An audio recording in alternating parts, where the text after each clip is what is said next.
Hello and welcome to another episode of Supercoach Insider. My name is Chris and the day has finally come, guys. It's the final team reveal. You've been with me on the journey. Thank you very much. We're down to our 8th team.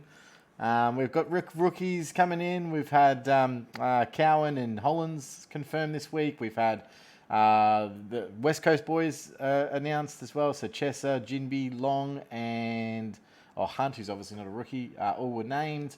We've also had Cheezel named as well, or Sheezel as he's obviously named. So yeah, it's all happening now, guys. It's all coming through. And unfortunately, I was kind of set over the weekend. I was tinkering like you would not believe. Probably a lot like a lot of you guys out there. And I came up with the perfect team. It was amazing, and I loved everything about it. But then Sincotta not being named has thrown it. I needed to somehow find another 15k out of nowhere because that team only ended up having about $600. So back to the drawing board I went, and now I'm back again, comfortable with my team. I like the setup, like the structure, I like everything about it, like the pivot points. I've got a lot of different ways that I can pivot my team, which is important, obviously. And so, yeah, this is how I'm going to be rolling in. Obviously, the only real other concern is making sure that we get the rookies on, named that they're going to play. But most of them, I don't think we're going to have an issue with. There might be a few tinkerings here or there, but we'll see how we go. I also I think I've got a little bit of cash left over with this team. Not much, but maybe it's enough to switch over rookies or something like that if I need to. So I'm just pulling up my team here because I took some screenshots earlier. There we go. All right, so defense pretty much hasn't changed, and I don't think it's going to. So obviously we're still going with Dockers there, and Ridley. If you had caught the Defender pod, you would have seen my glowing report on Ridley in terms of what I think his output could be and why I'm selecting him. I think he's super value and probably one of the only real premium value premiums that are out there at the moment, based on his role from the preseason and all the talk about how they're actually going to be using the football over there. I've gone with Yo still, so I've managed to keep all of the real popular mid-price premiums in this one as well. So Yo's there. Yo's kind of a blocker. Don't get me wrong, I think he's a good option, but do I think he's going to make the most money? No. I actually like Jones as someone who can make money. Crozier is another one I've looked at in this spot. So I've actually got Jones in my team, but I've also looked at Crozier. Also with the new injury that's been copped by Caulfield, that frees up a little bit of job security for Liam Stocker. He scored a 76 in the preseason. So there's two other guys that could potentially make good cash. If they average in the 70s or something like that, you're well on your way.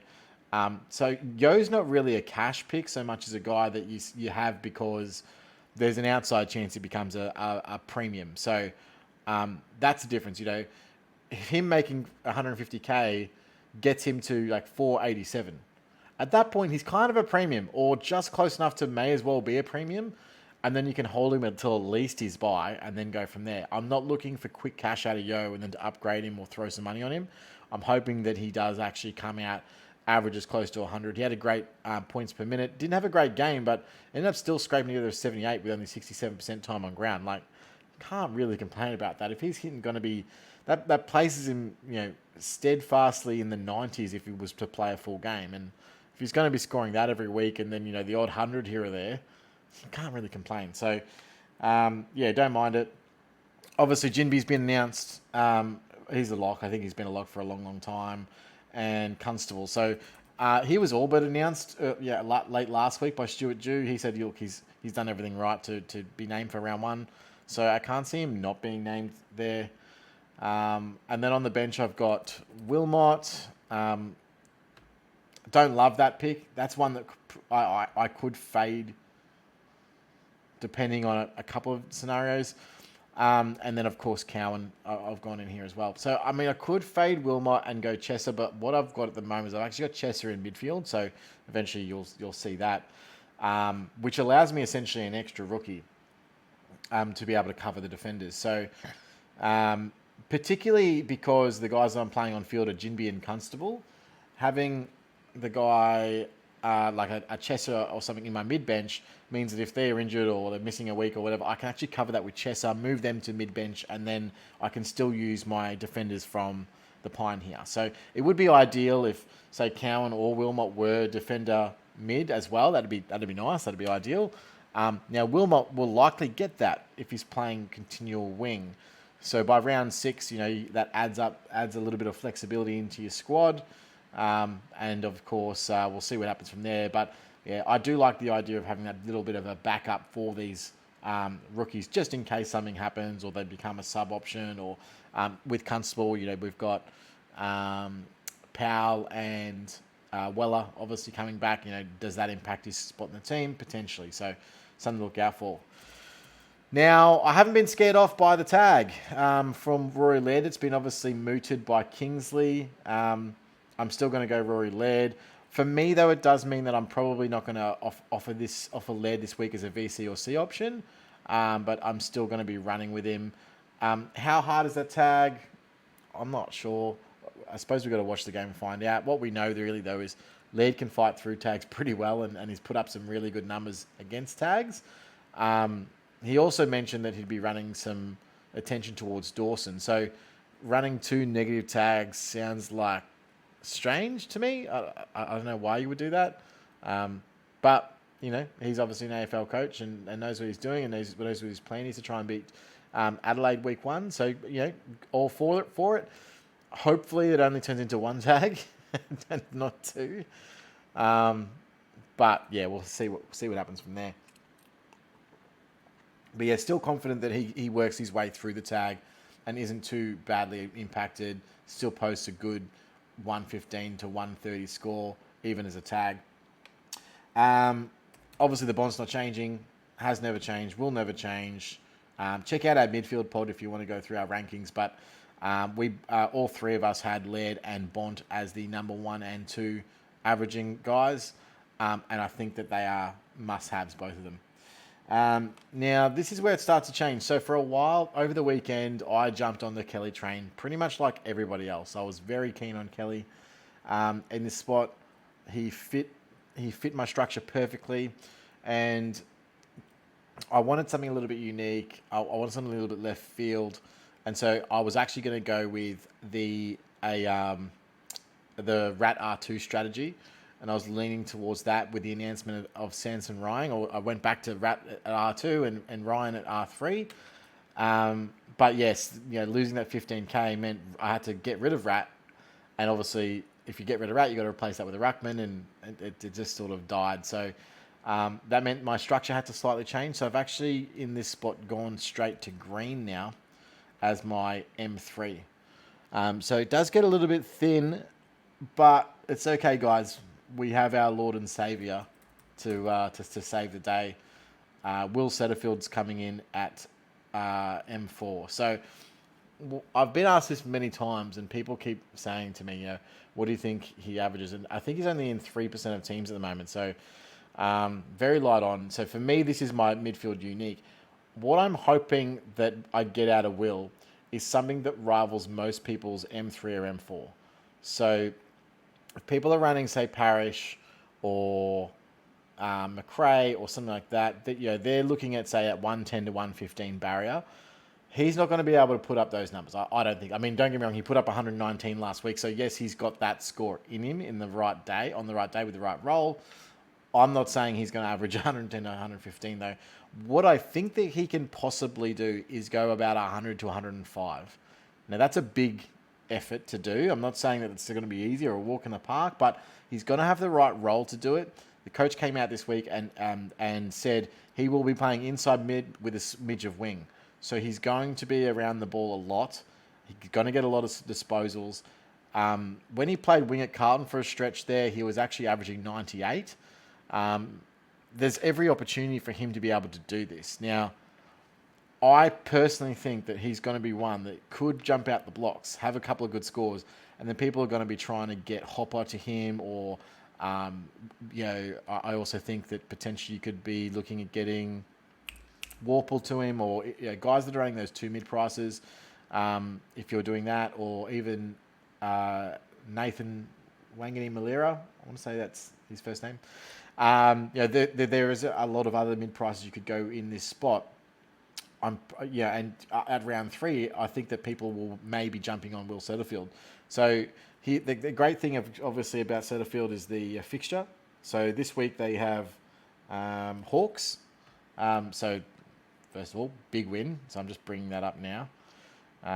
His fixture setting. So they have Hawks. No, they don't. Sorry, they have... Yeah, no, they do. I was going to say, upcoming fixture. Yeah, I don't know why.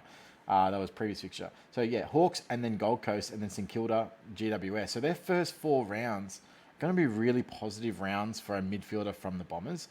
And considering Hawks, he's not getting tagged in that. That's going to go to Merritt. So if Merritt's getting tagged, Parrish and Setterfield and Shield are going to have a field day through there. I really think that there's not really anyone at the matchup. He probably matches up on John Newcomb, and the ball just finds John Newcomb. He's going to be around the ball. He's going to be getting tackles. I love that. Gold Coast, maybe he matches up on Rao. Rao obviously a very good contested player, very good tackler, big body midfielder. I think that he probably gets that matchup. St Kilda, maybe Windhager's back. Maybe he gets that matchup. Maybe Seb Ross is back. He might get that matchup. GWS, he probably goes to Tom Green. So he's going to be around the guys that are going to be the number 1 disposal getters for their opposition clubs. So he's going to be around the ball a lot. Then he plays Melbourne in round 5. He probably goes to Clary. I see it as that this is their guy that they're going to get to play on those big opposition midfielders that want the ball. So he's going to get a run in my team. He's going to get at least 2 weeks. And then we can reevaluate from there, because in this position, he can always go down to Warple. He can always go down to NWM, or maybe even Sheed. Sheed pops out a couple of good scores, and we could reevaluate that situation and go to that. He could also go to Bruin, or Flanders. If those guys pop off, he could also go to Callaghan. So at this point, I'm basically saying to him, I think he averages more than all of those guys, and that's why I'm selecting him. And gets me a little bit closer to those guys that are running a premium at M4, which a lot of people are. This is the 3 premium mid setup is not very popular at the moment. But yes, I think he could be really, really good. I'm not going at buggy against the grain. I'm still getting Hopper, so Hopper comes in at M5. And then I've got the 3 rookies. So the 3 main rookies that obviously everyone's running, which is Ashcroft, Cam McKenzie, so hoping that he gets named. Otherwise, that will be a structure change. But I'm pretty confident that he will, based on his preseason performance. Phillips. I want to touch base on Phillips. Now, I've initially moved Phillips to the bench after his poor showing. I just think a guy with that sort of role can't not score well enough to be a decent pick on field. And if you also, again, you have a look at his scoring, I think that if people are starting him on the bench, they're going to try and move in round 3 to get him on the field, because he's got West Coast round 1, Freo round 2, and Hawthorn round 3. So he's got 3 rounds to really perform and show us what he's capable of in terms of a Supercoach output. And if he posts 3 75s in a row, people are going to be looking at that score on the bench going, how do I get that on field? So I'd rather start him on field and then rearrange him if I need to. And we'll see how we go. Obviously, there's some bench cover to come in here, which we'll go through now. But, overall, I think that he's probably a better on-field option he's a much better on-field option than guys like Philippou and Sheasel and Davey and Green and half of the options in the forward line. So if you can stretch your midfield to have your worst possible rookie is Phillips, man, I think you're going all right, hey. So Baker, obviously, we're on a rookie watch for him. Chesser, as I said, I'll have him as my mid defender loop. And in this last spot, I've got a mid forward. So what I've done here, because of the lack of depth of midfield rookies, I've gone with DPPs that I think will play, that obviously are going to play. So Chess is now named. I think Davey does get named as well. And that allows me a lot of flexibility through my midfield to switch in case someone goes down. So let's say Phillips goes down. I can get a forward or a defender to replace him and then play a defender rookie on field that may be overperforming. So it allows me some flexibility within my team by having both a forward mid and a defender mid in my midfield bench, which I think is really important. Now, with that structure change, I was able to go back to the Wits train. So part of the reason why I was so hot on Kelly was the fact that I just really didn't love any of the rucks that I was looking at, which was English and Darcy, basically, with the two. None of them sold me. I just have no confidence in their bodies, no confidence in what they can produce over a full 23 games, let alone just sort of riding the gauntlet for a few weeks and see what happens. The other positive for Wits is he's actually my captain in round one, which is a bit of a flick there. Obviously, he's got the Laddams matchup there, and I think he's absolutely going to dominate him. Plays late, allows, obviously, with Marshall as at M2. And that's the other consideration. So I think, English has... I'm trying to get a team that's going to start real well. Now, Laird, obviously, is the one that I probably could fade, potentially, if I really wanted to. But who do I fade that guy to? Clary's has a pretty bad scoring average in the last 2 games against the Dogs. He went 96 and 112 for a 104 average over the last 2. I'm not really sold on that. So I'm kind of riding the gauntlet with Clary once, but I'm not really willing to go through, say, Marshall, who's battling the 2 towers. So he's got Gawn and Grundy, and then Marshall is going up against Darcy. So Darcy doesn't have the easy ruck run first up. Not that I don't think Darcy can still score really well and Marshall can score really well. Marshall seems to get a lot of his points from his clearances directly from stoppages as well. So he's not necessarily just relying on his tap work. So even though he might get dominated in the taps, he'll still probably post a good score. So we'll see how that goes. And also, of course, not having Radigalia, now that I can't afford him, I don't really want to have 2 rucks that are injury prone. Because Marshall is injury prone. He's very injury prone. He's had foot issues most of his career. It's really slowed and hampered him down. The other consideration for me, when I looked at loophole options, there was really none that allowed me to play Dunkley. So I was looking at Drury, or I was looking at even maybe I'll keep Chincotta and then be able to loop him. But obviously they play the first game. Then I was looking at, okay, well, maybe I can loop with Josh Sin. He plays against Brisbane, so I can't even VC there. So it was really restrictive. Madden seemed to be the only loop that I was looking at that was just a pure loop that I was able to play in round 1 and get a proper VC and C option to work. So then you're sort of forcing it around. I don't want to start 2 loops. You really start forcing yourself into positions you don't want to be in. So Madden allows me to do that. So if I go and put that there, obviously, Dunkley's not changing, so let's put him in. But Dunkley's going to become my VC, and then I'll be captaining Wits. So that's how I'm going to be rolling this weekend, just so you guys know. Now, not too much change in here, or is there? There's a lot of change. The first 3 haven't changed. So obviously Dunkley, Rosie, Taranto, that's a given. Goulden's obviously come in with a Thunder. He's not going anywhere, especially with his now ownership percentage, which is now 37%. Whoo! That is huge. And this is how I believe I'm going to be trying to get the edge on the competition. So, F5 for me. I'm whacking in Ben Cunnington. I think that if you watch the forward pod, you would have noticed that I really rate Ben Cunnington quite a lot. And his game, I think, undersold his ability. If you looked at his score, he didn't give you the whole picture. I think that he can go 100, potentially more than 100 average. Somewhere between 95 and 105 is what I think he's going to do, which gives him premium status. So I think I'm picking him at 419k, but I'm picking him as a keeper and as a premium. And of course, I still am not getting off the Zeeble train. You can't get me off it. So I actually not running a single rookie in the forward line. I know a lot of people are doing this.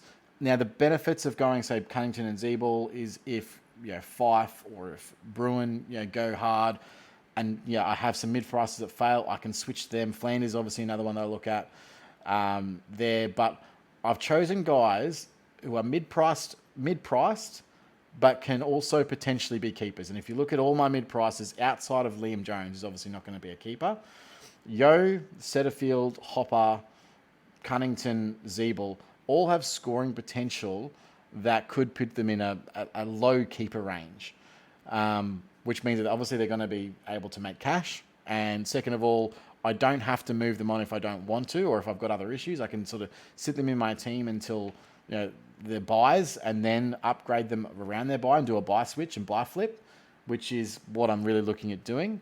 To a guy like Setterfield, for example. Like if he can get me to the buys, and I can flip him to a really great, top 4 mid, I'm laughing, really. So onto the bench. So Sturtwatch, I guess. He's a bit of a risky one. Look, there's a lot that I can put in there instead of Sturt. Obviously, I'm going to be running Fergus Green. But now Long is named. You could look at him. You could also look at Comben, obviously a key forward there. The thing with the rookies is I look at someone like Comben. Is he a sub risk?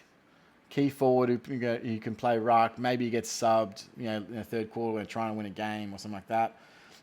Community, obviously, I think he will get named, but it's just a question of, do you really want to risk it on a 102k guy who's had very limited senior experience, thrown into the role because basically their forward line is completely shot. It's a bit of a, it's daunting, let's put it that way. From the other guys, so Lipinski's out from the Pies, so maybe Joe Richards gets a gig. And for that matter, maybe Ed Allen gets a gig. Maybe there's... Well, I think that, as a connector, Joe Richards was a real shout there. We didn't see any of him in the preseason, but that's his kind of role. That's where he specialised in. The guy that can get up around the ball and distribute into the 50 very well. I'd actually think that Joe Richards might get a game this week, or maybe very early in the season. We got confirmation from the Swans that Constantine is unavailable this week, so he won't get a debut.